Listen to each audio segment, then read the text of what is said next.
Thousands of women are finding that economical, no-rubbing Aero Wax makes dingy old floors shine and sparkle look like new. Just apply, and in 6 to 9 minutes it dries to a hard, lustrous wax finish that saves countless scrubbings and polishing.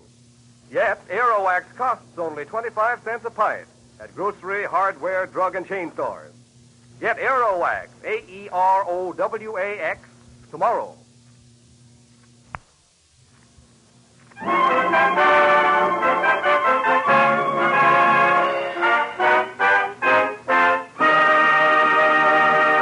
Mr. Keene, Tracer of Lost Persons, is on the air.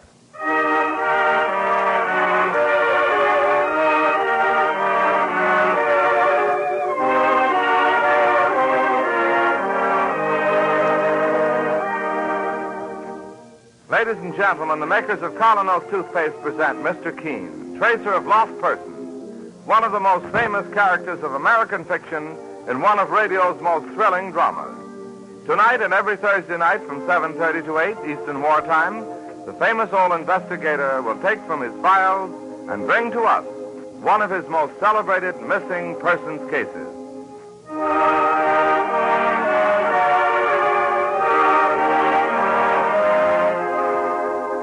But first, if your teeth are not every bit as bright and lustrous as they should be, resolve right now to bring out the natural sparkle of your smile with Colonos, a high-polishing toothpaste. You see, the new Colonos acts on your teeth as a jeweler's polish does on tarnished silver, safely, gently removing dingy surface stains, thereby uncovering the full natural sparkle of your smile.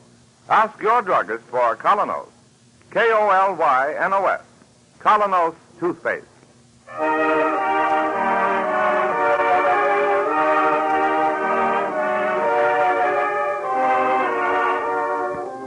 And now, Mr. Keene, Tracer of Lost Persons. Tonight he brings us the case of the missing witness, one of the strangest of his career.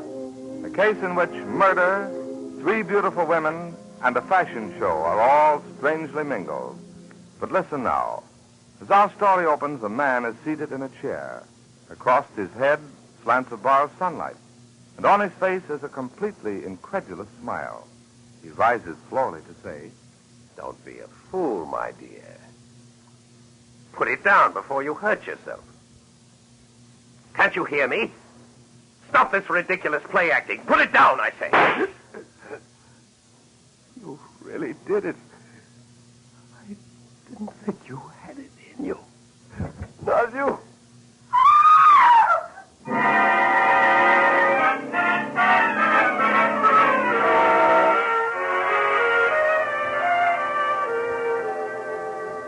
Now our scene shifts to the quiet office of Mr. Keene, as his spinster secretary, Miss Ellis, enters to ask a favor. Mr. Keene, I wonder if I might get off early this afternoon. You want to do some shopping, Miss Ellis? Oh, no. I'm going to a fashion show. Why, Miss Ellis, I didn't know you were interested in fashion shows. Well, are you insinuating that I dress like a bag of potatoes? No. As a matter of fact, Mr. Keene, it's something very, very special. You see, when I was living in Queens about 15 years ago, there used to be a little widow next door. Pretty little creature. Oh, such a struggle to make a living for herself and her daughter. I'd give her a bit of sewing every now and then to help, and... well, you won't believe me when I tell you her name. Try me. Mary Blaine. Today, she's the most brilliant in America. Good heavens, that is... Dress, the dinner suit, the short evening gown. She's enormously famous and wealthy now. Yes, I read a piece about Mrs. Blaine in one of the magazines. It called her the epitome of the successful career woman. Well, she's giving her mid-season fashion show today, and she asked me to come for Auld Lang Syne. Brilliant woman. Oh, Mary's a... Hey, look here, Mr. Keene. Don't you come along and meet her. Oh, me? Dozens of men there, and all in love with Beauty Blaine. Oh, do come. Now, you've not... Well, all right, Miss Ellis. You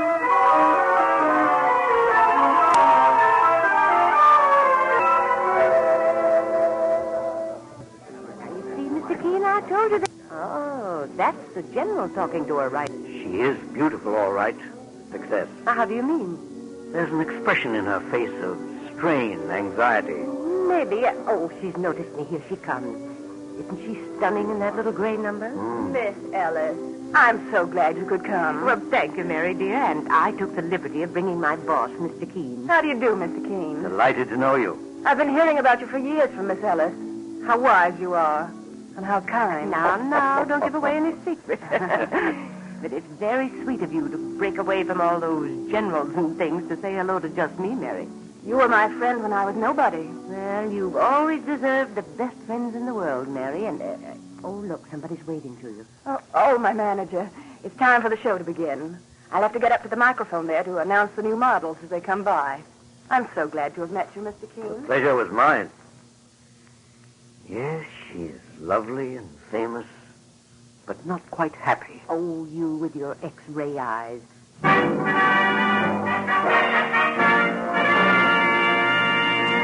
Well, here starts the fashion parade, Mr. Keene. Ladies and gentlemen, for my first offering, a long dinner dress with panel of pleated white chiffon, tied with a grosgrain ribbon at the back. Isn't that stunning? Yes, even an old bachelor can see that. Especially an old bachelor. Oh, it's funny. I don't see Eric Plummer here, Miss Keene. Eric Plummer, you mean the portrait painter? Yes, and gay dog number 1 of New York. Oh, they're good friends, Miss Ellis? He's been infatuated with Mary for some time. You mean he and Mrs. Blaine are going to marry? Well, Mary's a strange one, Mr. Keene. Never quite sure whether men love her for herself or her importance. But it seems that Eric Plummer has finally won her heart. And now a black velour suit with lean plum-lined skirt, a double-breasted jacket with high scrolled lapels and a scrolled hip pocket. Oh, and look, Mr. Keene, over there by the door. Yes, Miss Ellis? That charming little blonde, that's Mary's daughter, Bunny. Quite a young lady. It's hard to believe that Mary would have a daughter 18 years old. Yes, she's still so young herself. Mary won't be too pleased about her coming here. Why? Well, Mary just likes to keep Bunny away from business and career and men of the world. Oh. Mary's learned to value everything old-fashioned. A little white house with chintz curtains. In other words, one of America's greatest career women thinks that a woman's place is really in the home. And a simple home. Miss Ellis. Miss Ellis. Hello, Bunny, dear. Miss Ellis, how long has the show been going on? About 15 minutes. I must talk to Mother. I must. But, dear, she's up there at the microphone. You can see. Something horrible has happened. I must talk to her. But, Bunny, what do you mean? And now is my last offering before the intermission, another short dinner dress.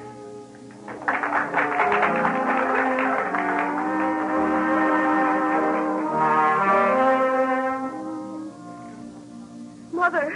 Mother. She's seen you, Bunny. She's coming this way. Oh, now, dear, try to quiet yourself. And here, let me introduce you to Mr. Keene. How do you do, Bunny? Mr. Keene, you're the famous detective. I am an investigator. Well, maybe you can do something about this horrible thing. What horrible thing, Bunny? Hello, Bunny, dear. Mother.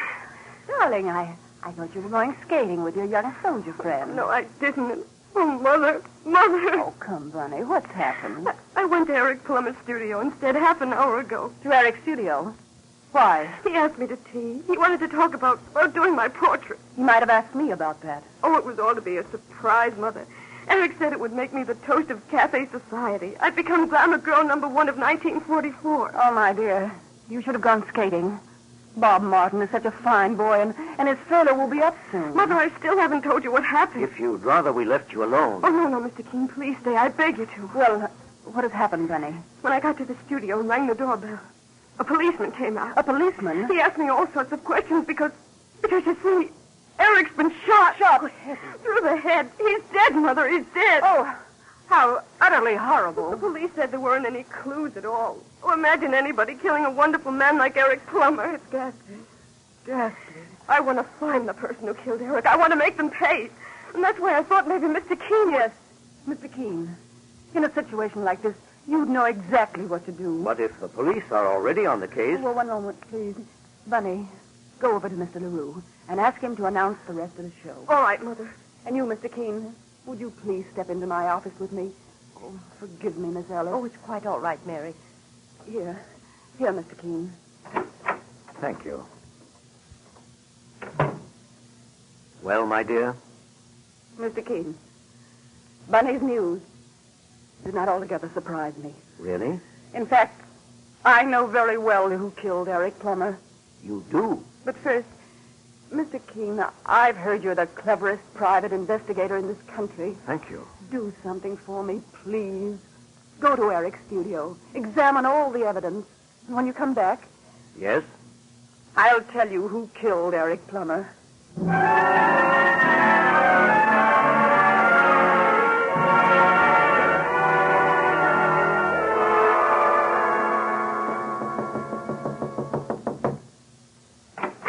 Good afternoon, Captain Thomas. Oh, well, if it isn't Mr. Keene, your assistant with you, the one and only Mike. Glad to see you both. Good day to yourself, Captain. You're handling the police investigation, Captain? That's right, Mr. Keene. Come in. Thank you. Well, what brings you here, if I may ask? I was with Eric Plummer's fiancée, Mrs. Mary Blaine, when she got word of the shooting. She's very upset, naturally. She asked me to look into it. Do you mind? Not at all, Mr. Keene. It's murder, all right. Has the medical examiner been here yet? We're waiting for him now. If I might look at the body. Certainly. This way, sir. In this room here. Well, there he is. Just the way we found him. He had been sitting by his easel in the center of the room. But there's nothing on the easel, boss. Just an empty frame. Quite right, Mike. We figure there was once a painting there, Mr. Keene, and the person who shot him was being painted. Then ripped it off the frame to avoid identification. Yes, very possible indeed, Captain. Now then, if I may look at the wound. Right there in the head. No powder marks. No. The path of the bullet, it entered just above the right ear at a distance of... What would you say, Captain? Doesn't it seem to you that bullet was fired from 15 feet or more? I leave that kind of guessing to the medical examiner. Oh, may I ask why you're staring at the walls now, Mr. Keene? I was wondering about the proportions of this room. I measured it already.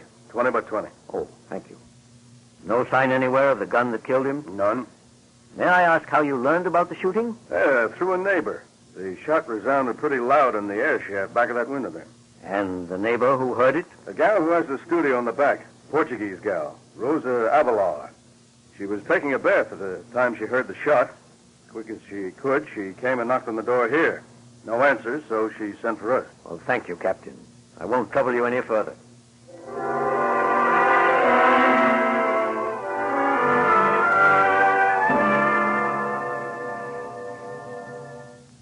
Rosa Avila. This is her daughter. All right, Mike. Wait for me on the landing below. I'd rather go in alone. Okay, Mr. Keene.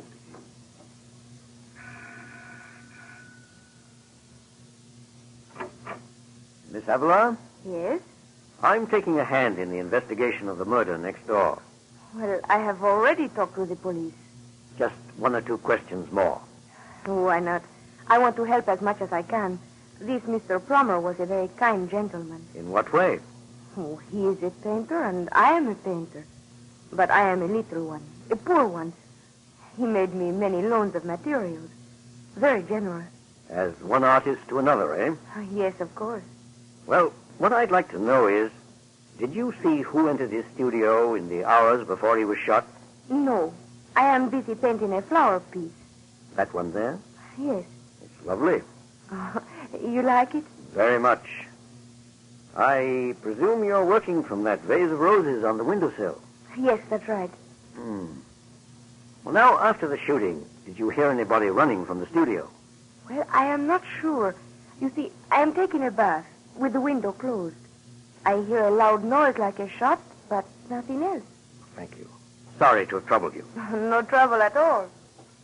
Well, Mr. Keene? Mike, I'd like you to check something for me right away. Why, sure, sir. While I go back to see Mrs. Blaine, I want you to dig up the landlord of this house and, just as routine, check on these points.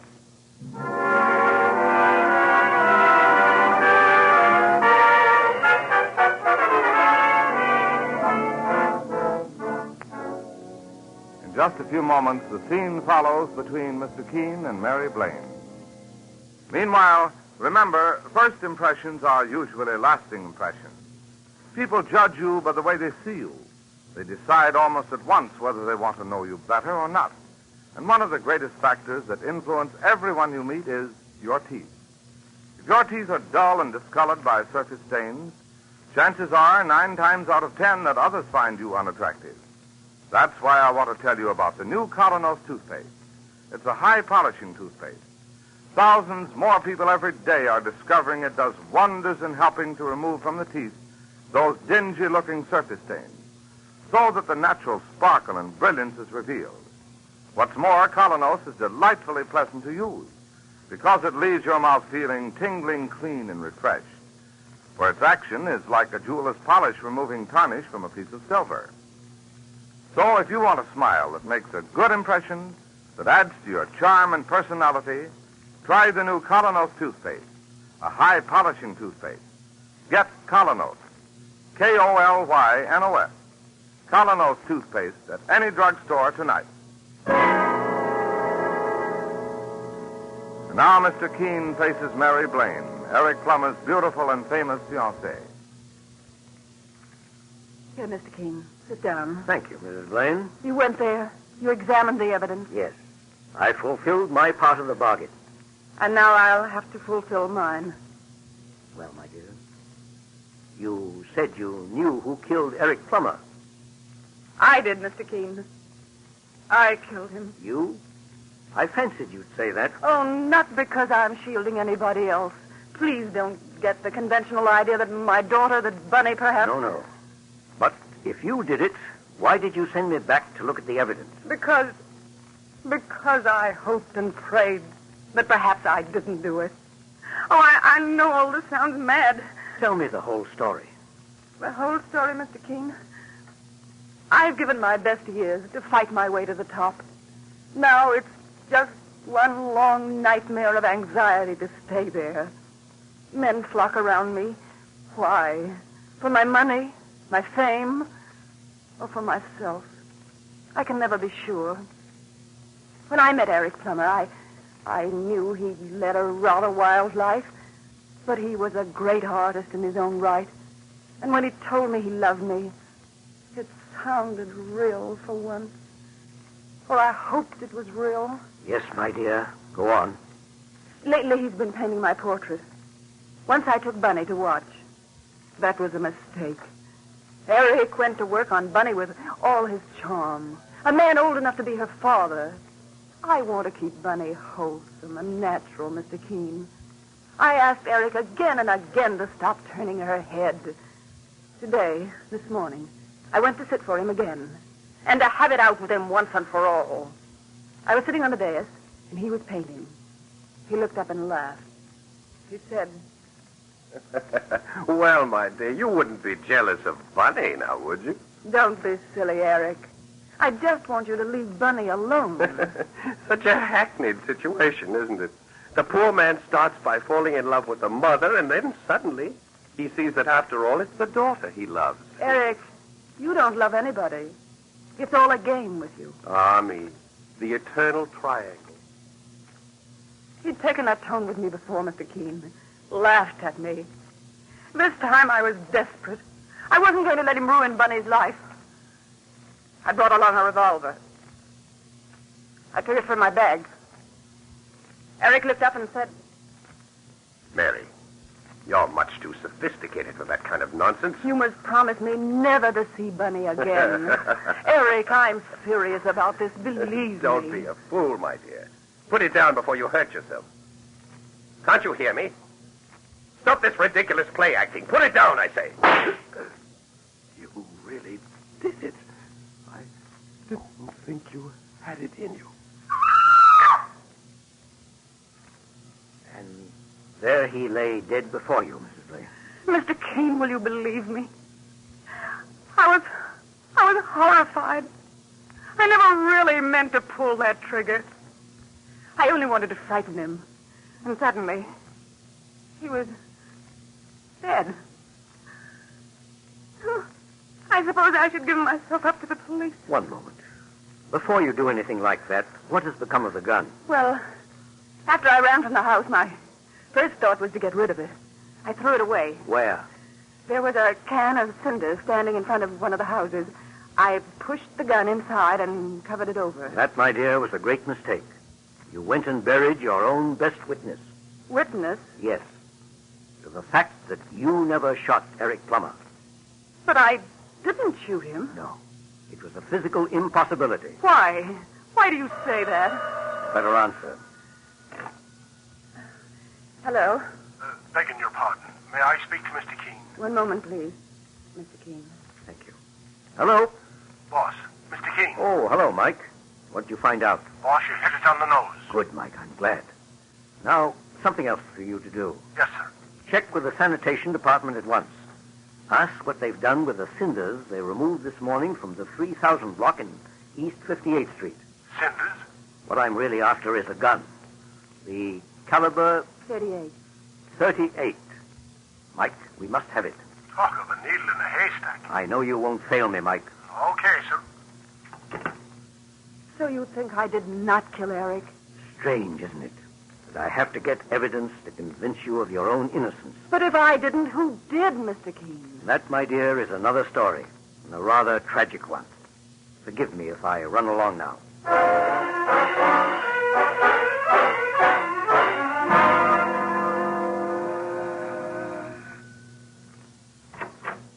Oh, so you are here again. The old gentleman. Yes, I'm afraid I must trouble you again. With more questions? This is a matter of life or death. For whom? A woman, her daughter, other persons. Well, what do you want now? Permission to inspect your studio.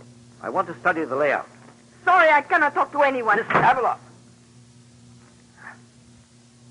She slammed the door in my face.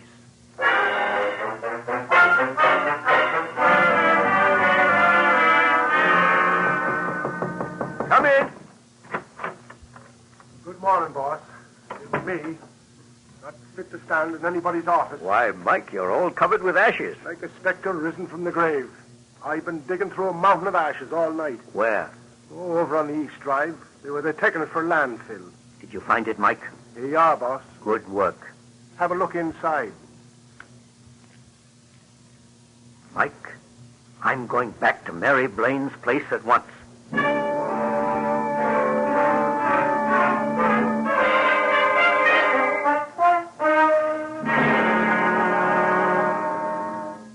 I beg your pardon, sir. Are you going in there by any chance to see Mrs. Blaine? Yes, Corporal. You are a corporal, aren't you? Yes, sir. Bob Martin's my name. My name is Keene. I believe you're a friend of Bunny's. Oh, I'm crazy about her. I came up on this furlough just to see Bunny. She locks herself away from me, won't come to the phone. I'm not sophisticated enough for her, I guess. I rather fancy she may soon have her fill of sophistication. Well, I just thought if you saw Bunny around I'll inside be glad to tell her you're here. Oh, thank you. And too bashful to break in. Thank you. Oh, Mr. Keene. Oh, I've been waiting so anxiously ever since you phoned that you were coming. Can we speak somewhere privately? Of course. This door.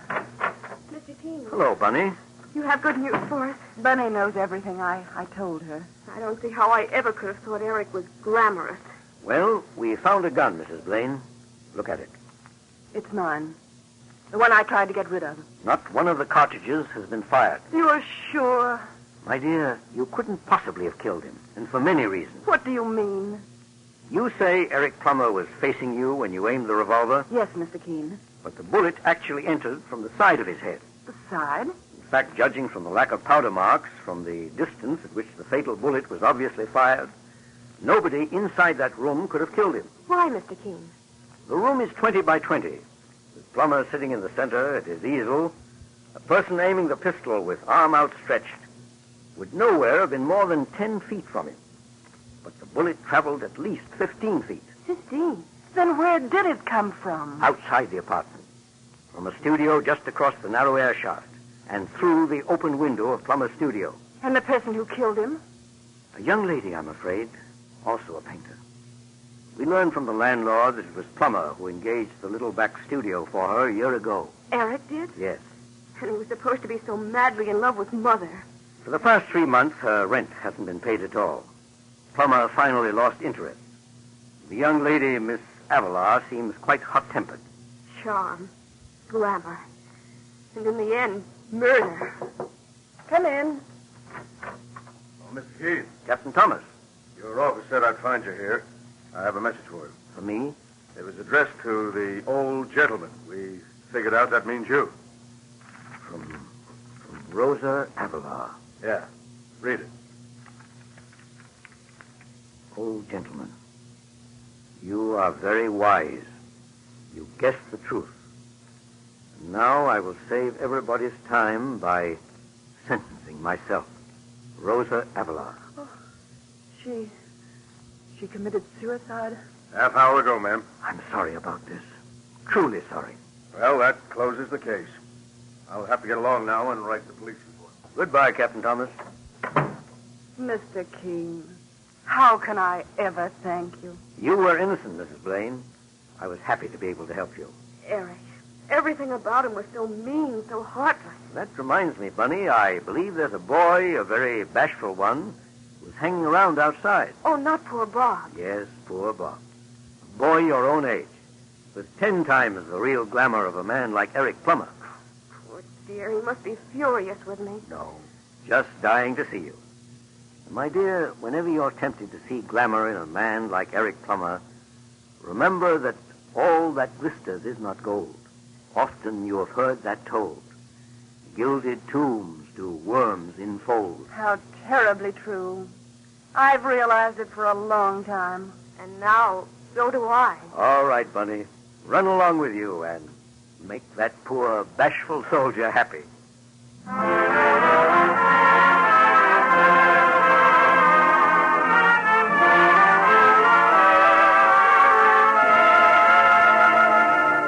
And so Mr. Keene concludes the case of the missing witness.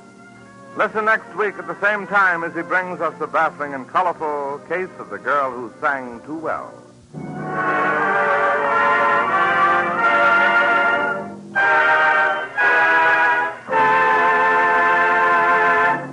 Every girl and woman knows that in order to be popular today, one of the most important things she needs is an attractive smile.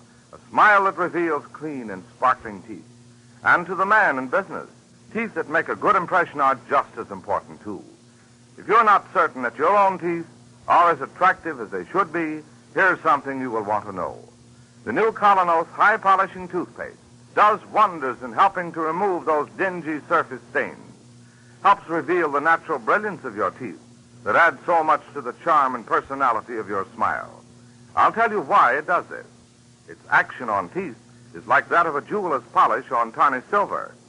So start using Colonos, a high polishing toothpaste, yourself, right away. You can get Colonos, K-O-L-Y-N-O-S, Colonos at any drugstore tonight.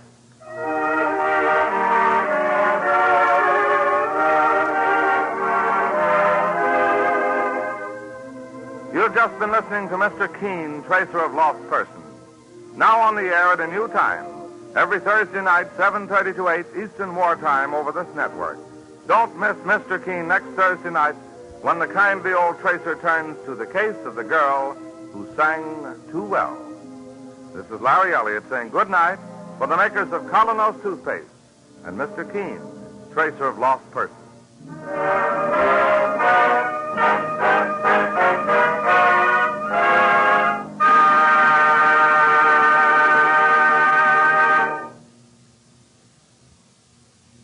Ladies, there's a wonderful new way to make floors sparkle like new in 6 to 9 minutes flat. Use Aero Wax, the self-polishing wax that goes on in a jiffy, dries without rubbing. Its marvelous high luster adds beauty to your rooms, saves countless scrubbings. Yet it costs only 25 cents a full pint. Get Aero Wax, A-E-R-O-W-A-X, tomorrow. This is the Columbia Broadcasting System.